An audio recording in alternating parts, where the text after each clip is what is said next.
All right, section 3.4, basically continuing what we were talking about in 3.3, finding zeros of polynomials, using those zeros to help us get an idea of what the graph of a polynomial looks like. All right, so the rational zeros theorem. The rational zeros theorem. So this is when we can't factor easily to get linear factors. So something like, all right, so let's just look at an example here, 3.4. Rational zeros theorem. All right, so I'm going to explain the rational zeros theorem with an example. Okay. So let's say we're given a function 2x to the fourth plus 3x cubed minus 11x squared minus 9x plus 15. All right, so this is a fourth degree polynomial. And again, remember what we've been trying to do the last couple sections, find zeros, linear factors which lead to zeros, which lead to x-intercepts. So trying to factor this, obviously, you know, there's no technique that we are familiar with that's going to easily factor that and allow us to you know, grouping isn't going to work. There's nothing we've talked about that's going to factor that. So that's where this rational zeros theorem comes in.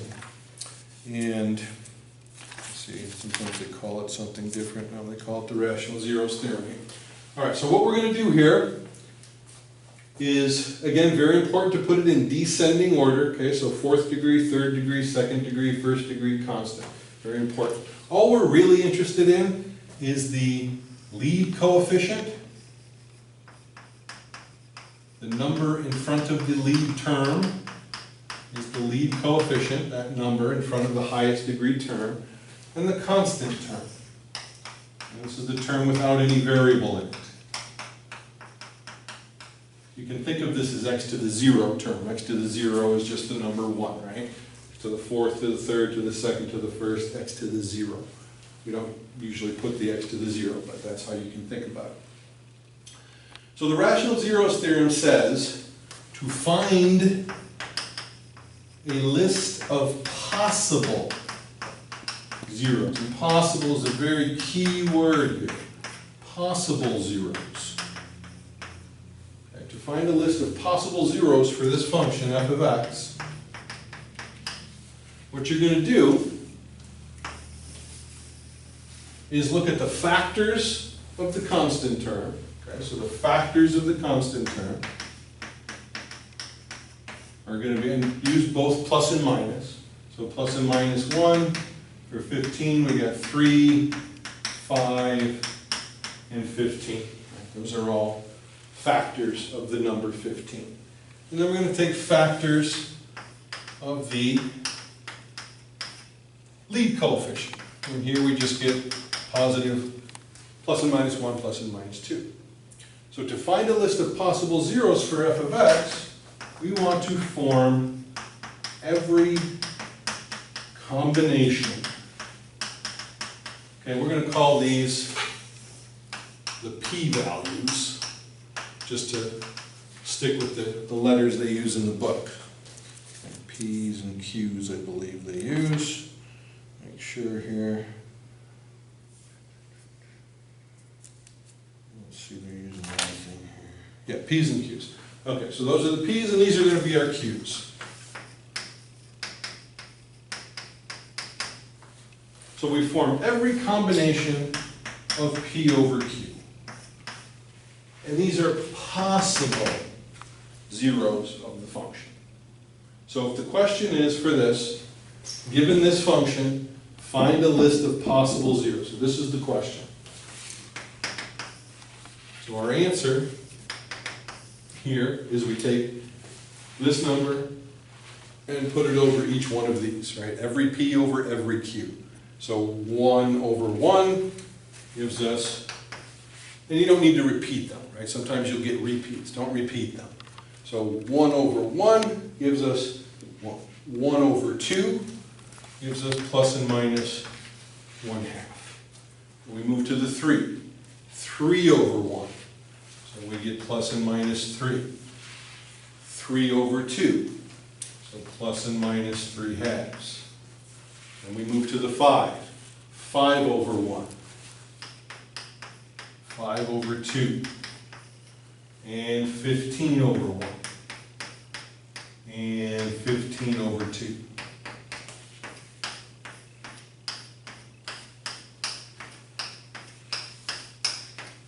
Those are all the possible zeros. Now, that doesn't mean they're all zeros. Now what we do, and we won't do it for this one because we were only asked to come up with this. And that's another thing, be careful about the question. A lot of people will now waste a lot of time trying to find the actual zeros for this function when the question is just do this. Okay, so read the question carefully. Sometimes this is all you're being asked for. If we were asked to find the actual zeros, then we would start using the synthetic division approach and the factor theorem to find out which one of these gives us a zero remainder when we try to divide it in here and break this down 1 degree at a time until we got all linear factors. And that's what we're doing, okay? That's what we're going to use this for. We're not going to do that for this one because it'll take too much time to go through all these. But we'll do another example to show what I'm talking about. But this gives rational zeros theorem. We'll give you a list of possible, okay, very important, possible zeros for the function. And then we're going to test these using the factor theorem to see which of these is an actual zero. And then we keep doing that until we get all linear factors. So let's look at something like that. Good times in algebra class.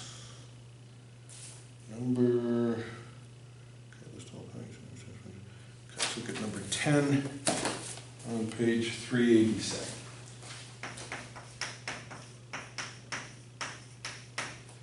Okay, so basically same idea. We're given this 3rd degree polynomial in number 10, x cubed minus 2x squared minus 11x plus 12.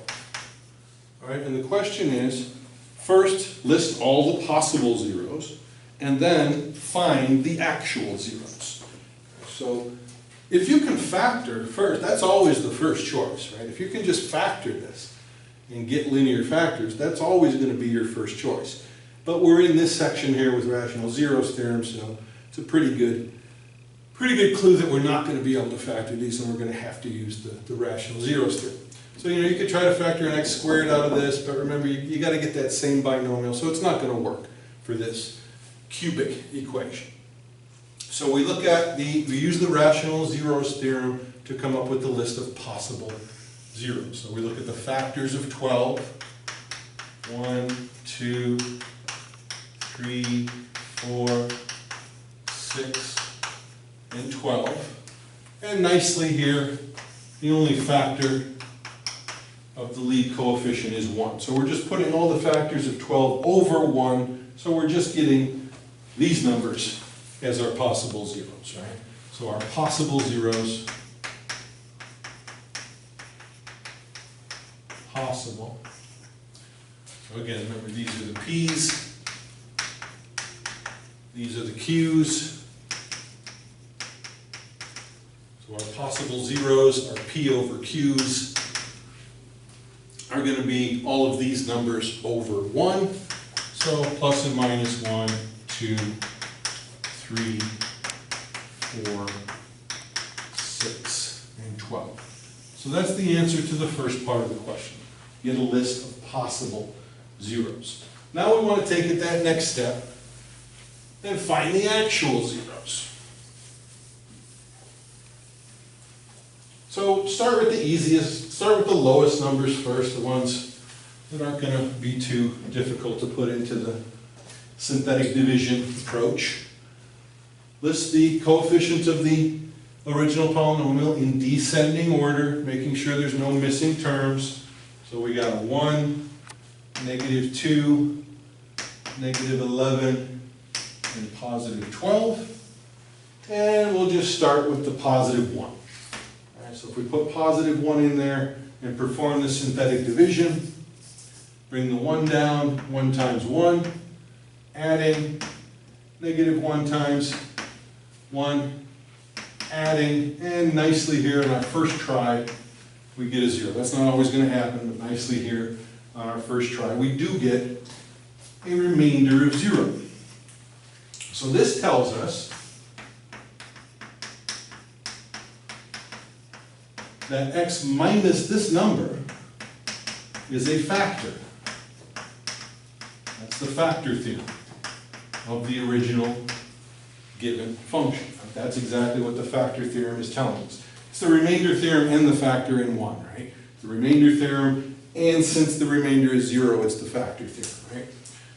So now we can rewrite the original function, f of x, as the factor that we just found times the quotient that's left after we divide that f of x by that factor of x minus 1. So these are the coefficients of the quotient 1 degree less than what we started with. So we started with a third degree, so this is 1x squared minus 1x minus 12. And now we know how to deal with the quadratics. Now we're just going to use our techniques for quadratics to factor that. And many times, I won't say every time, but many times in this section, in this chapter, this is going to be pretty easily factorable. But hopefully you can kind of see here that negative 4 and positive 3 is going to work. So we can now factor that into all linear factors. X minus 4 and x plus 3. All right, so this is this part factored into the product of two binomials, the trial and error method.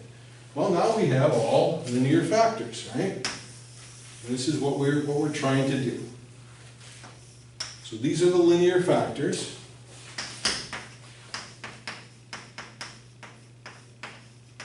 So remember again, keep these things separate. Linear factors, so the linear factor with a multiplicity of 1. Remember we talked about multiplicities.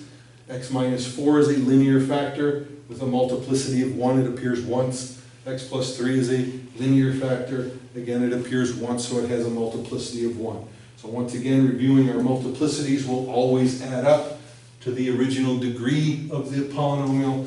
They do here, right? 1 and 1 add up to 3. The linear factors lead to the zeros.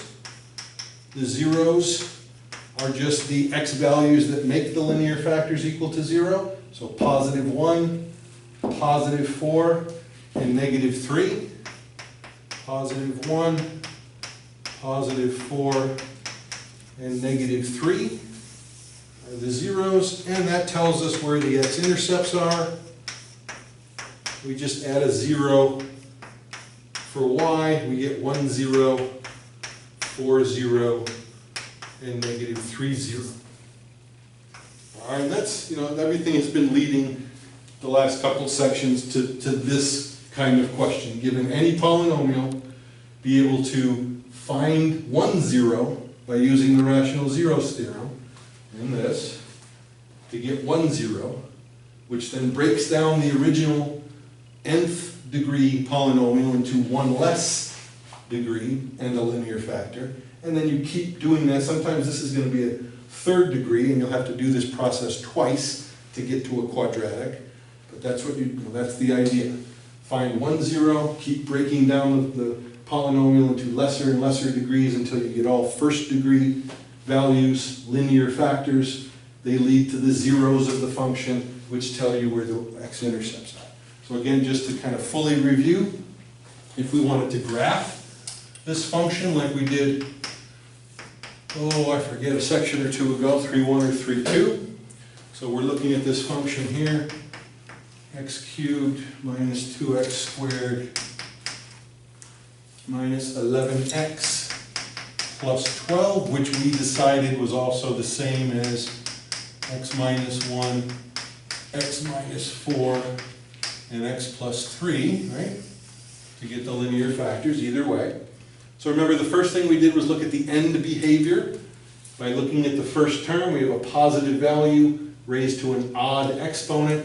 So hopefully we remember that that tells us it rises to the right and falls to the left. We just discovered where our x-intercepts are at -3, +1, and +4, all with multiplicities of 1, which means they cross the x-axis at all three of those points. Our y-intercept is always pretty easy to find. Just put 0 in for x, 0, 0, 0, and 12. So we know our y-intercept is up here at 12. And then we can just connect the dots. Smooth curve, so it's negative values up until this x-intercept crosses because it has a multiplicity of 1.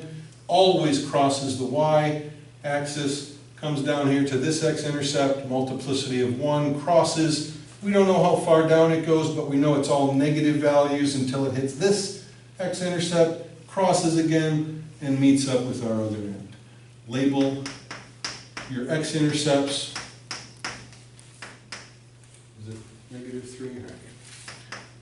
Label your y-intercept. Remember the last check, third degree is going to have at most 2 turns, 1 turn, 2 turns. That's the full picture. Okay? That's what we're trying to do with these polynomials. All right, so that takes care of rational zeros theorem and finding zeros, solving polynomials, which is pretty similar to what we just did. Let's just look at another one of those. It's just it's basically the same question asked in a different way. So there's actually no difference. We'll do another example just to illustrate. But when we set this function equal to 0 and solved it, we were solving the polynomial. That's really what we were doing. So we'll just do another example of that to hopefully clarify. All right, so number 18. What was that one? That was number 10. Number 18 on page 367.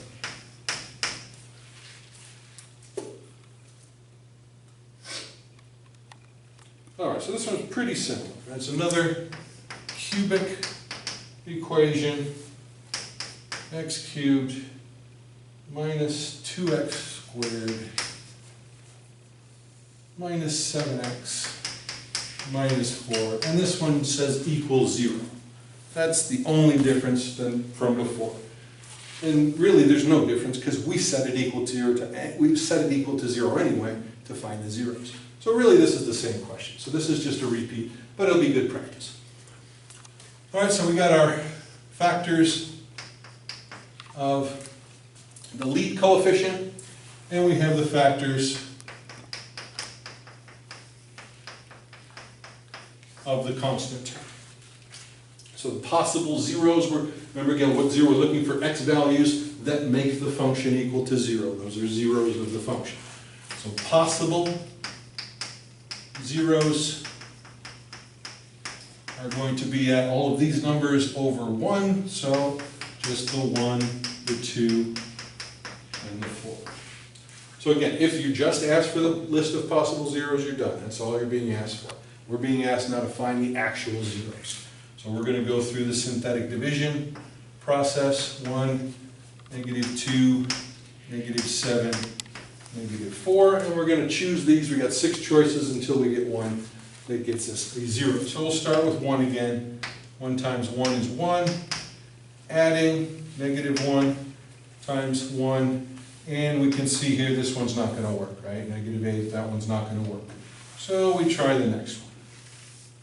We'll put -1 in. Bring the 1 down. 1 times -1. Adding to get -3. -3 times -1 gives us -4, and nicely now we get the 0 remaining.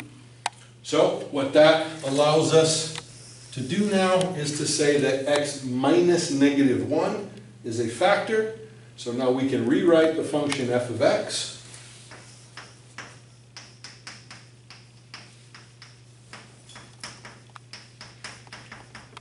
f of x with that linear factor that we just found, x minus -1, times the quotient. that's left 1 degree less than the third. So 1x squared minus 3x minus 4.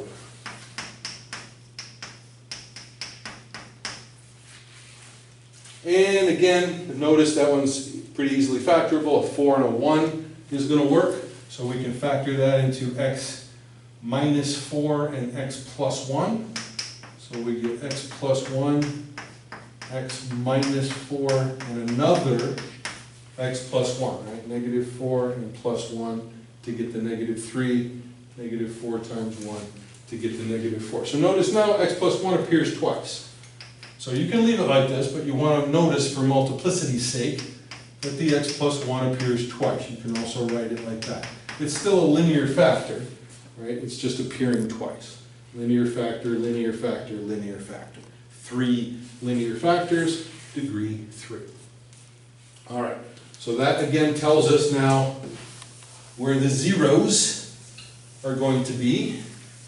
All we have to do is set those factors equal to 0.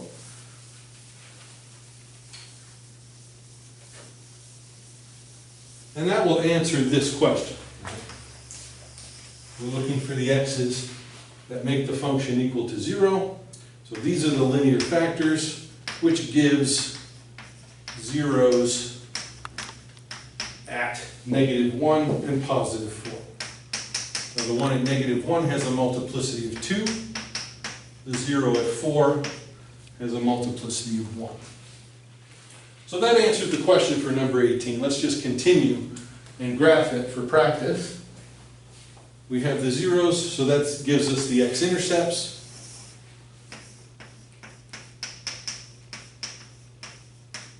At negative 1, 0, and 4, 0. And then we can graph the function.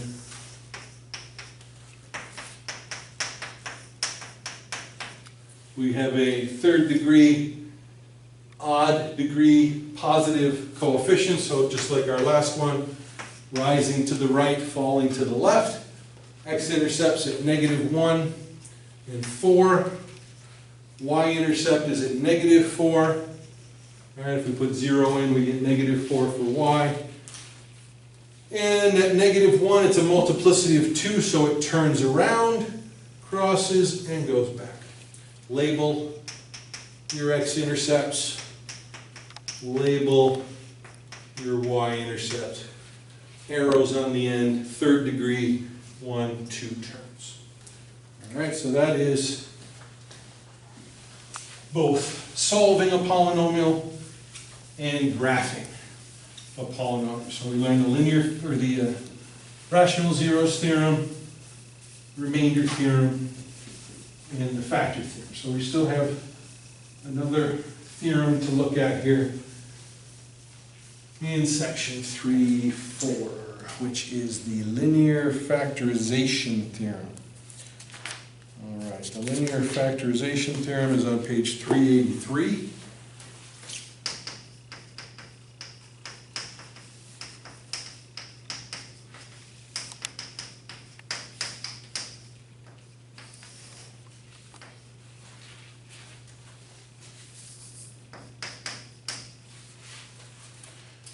All right, so what we're doing here is questions such as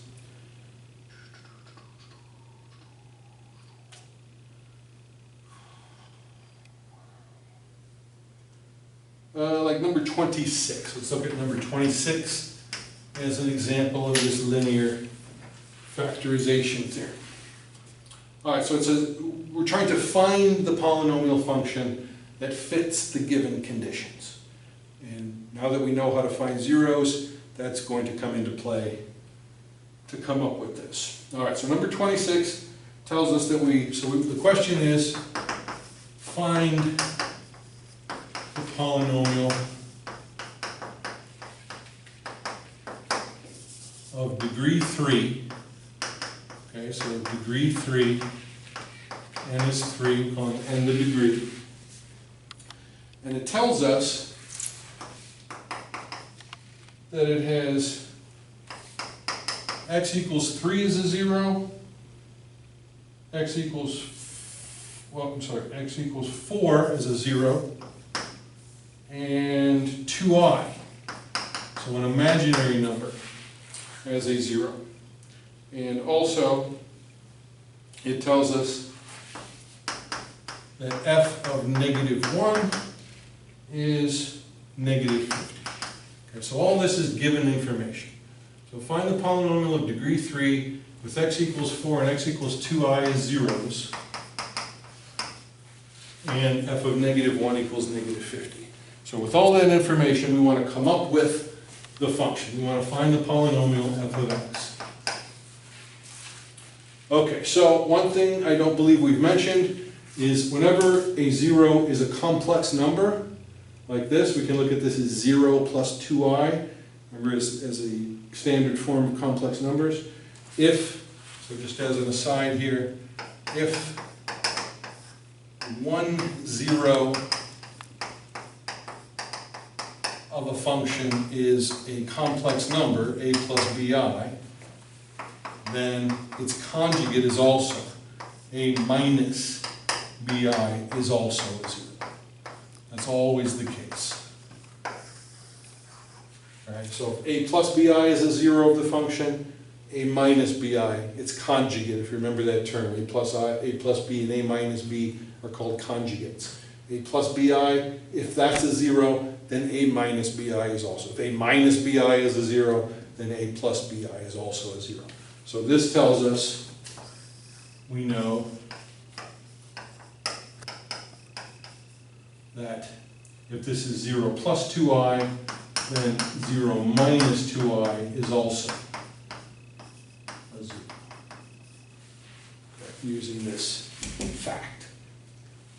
Well, we have a third degree and, well, we have all 3 zeros now, right? So we're pretty much, we're golden here. All we got to do now is review our knowledge of complex numbers and multiplication of complex numbers and evaluating function and everything, hopefully, that we already know how to do. So we can now write this polynomial. Now we don't know what the lead coefficient is yet, okay? We've got to come up with that, and that's where this is going to come into play. Okay? So we're going to leave it as an unknown first, right? This is the lead coefficient.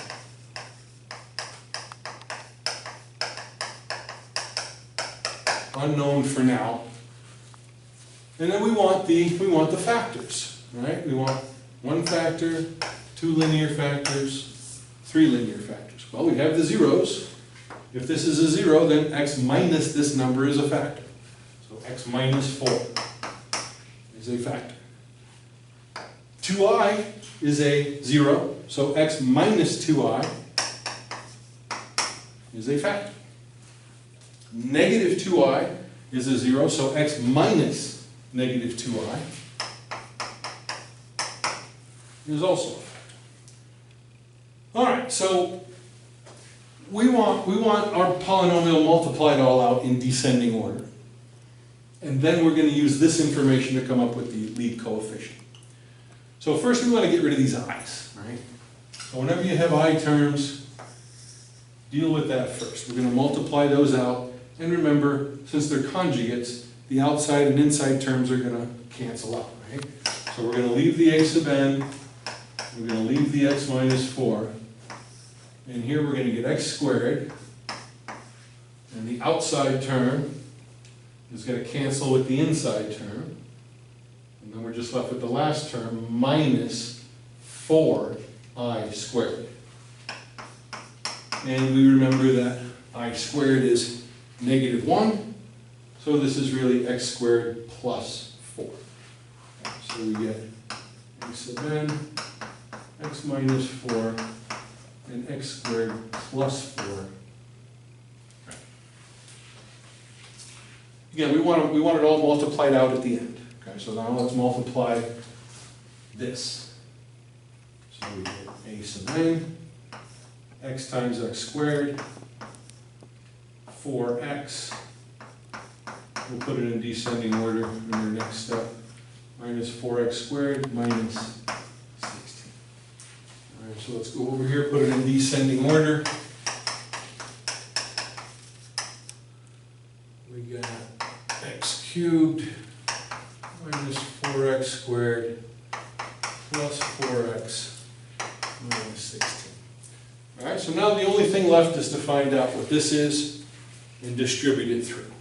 And we're going to use the information given. We know that if we plug in -1 into this function, we get -50. Right? That was given.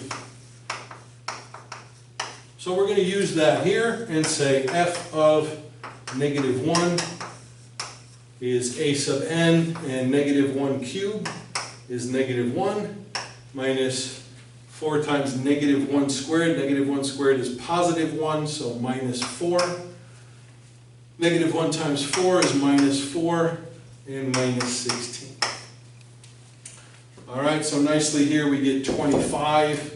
So, and we know f of -1 is -50, right? So -50, because we know that, we're given that, equals a sub n times -25. We divide both sides by -25, and we get 2. So our final answer,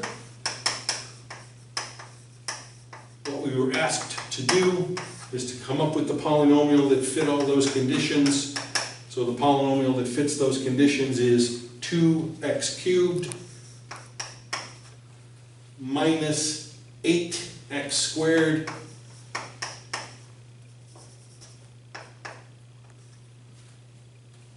plus 8x and minus 32. Good times. Keep going, keep going. We got one more thing. All right, so that is the linear factorization theorem.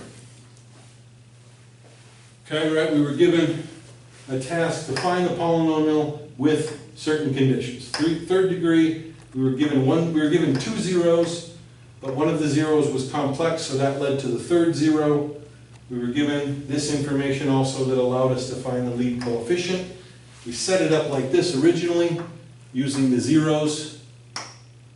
We multiply it out, we get rid of any imaginary terms, and then we use the information about what the function is at -1 to find the lead coefficient and finish it off to get our answer.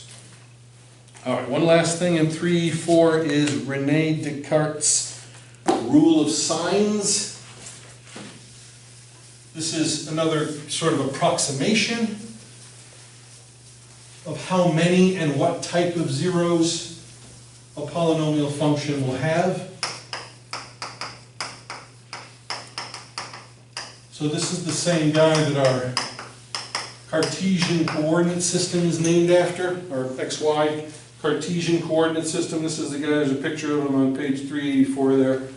This is on page 384. I think this is the guy that said, "I think, therefore I am." Pretty sure that was him. Anyway, so what Descartes' rule of signs is, again, it's an approximation. And it tells you, so these are questions number 33 through 38 on page 387. These are the types of questions you'll see associated with Descartes' rule of signs. So what we do here, let's look at number 34. And we're given a function, x cubed plus 7x squared plus x plus 7. So what you do here, rule of signs is the key. If you look on page 387, it tells you, on page 384, it says, given any polynomial function in descending order, and we want it to be in descending order, the number of positive real zeros, so Descartes' rule of signs says, the number of positive real, meaning not imaginary, real zeros is the same as the number of sign changes. All right, sign changes as it changes from positive to negative. The same as the number of sign changes in the function, or less by 2's. So if you count 8 sign changes, there might be 8, there might be 6, there might be 4, there might be 2, there might be 0. So I mean it's an approximation, right? So that's the first part. There's 2 parts to this. Number of positive real zeros. And then up here, 2, the number of negative real zeros.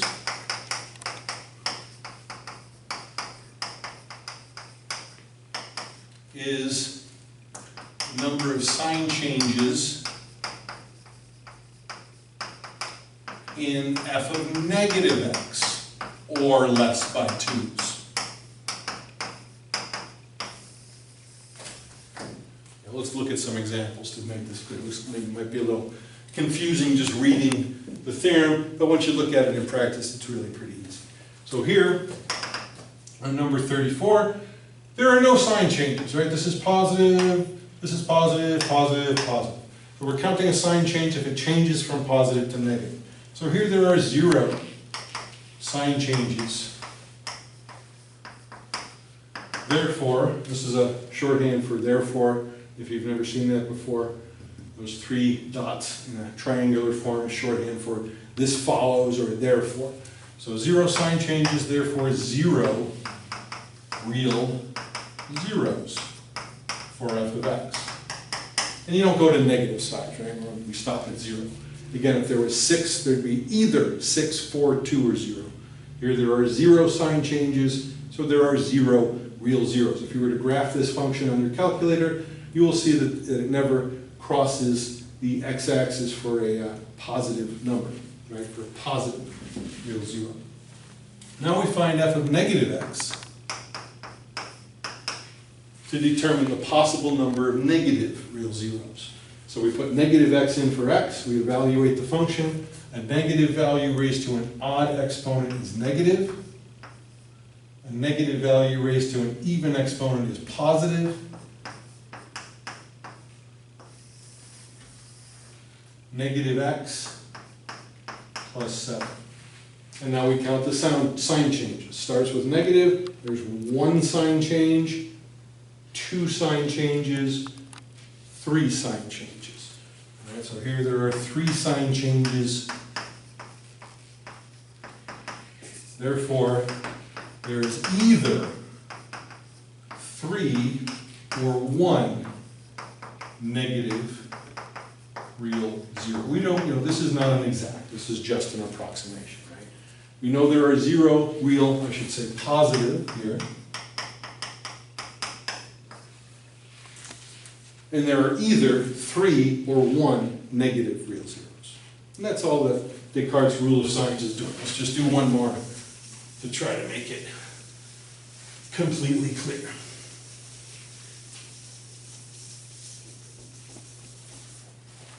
All right, one more rule of signs. We'll be done with this section. Let's look at one here, number 38. And let's see, we got 4x to the 4th minus x cubed plus 5x squared minus 2x minus 6. Okay. So, same idea, we count the number of sign changes, 1, 2, 3, 3. So 3 sign changes, therefore we have 3 or 1 positive real zeros. We evaluate the function for a negative input, negative x. This remains positive. X, a negative of a negative raised to an odd power is going to be positive. Negative x squared is going to be positive. Negative x times negative 2 is positive. And minus 6. So we start with positive 0, 0, 0, 1. So 1 negative real 0. All right, piece of cake, right? Descartes' rule of signs. All right, that's 3/4.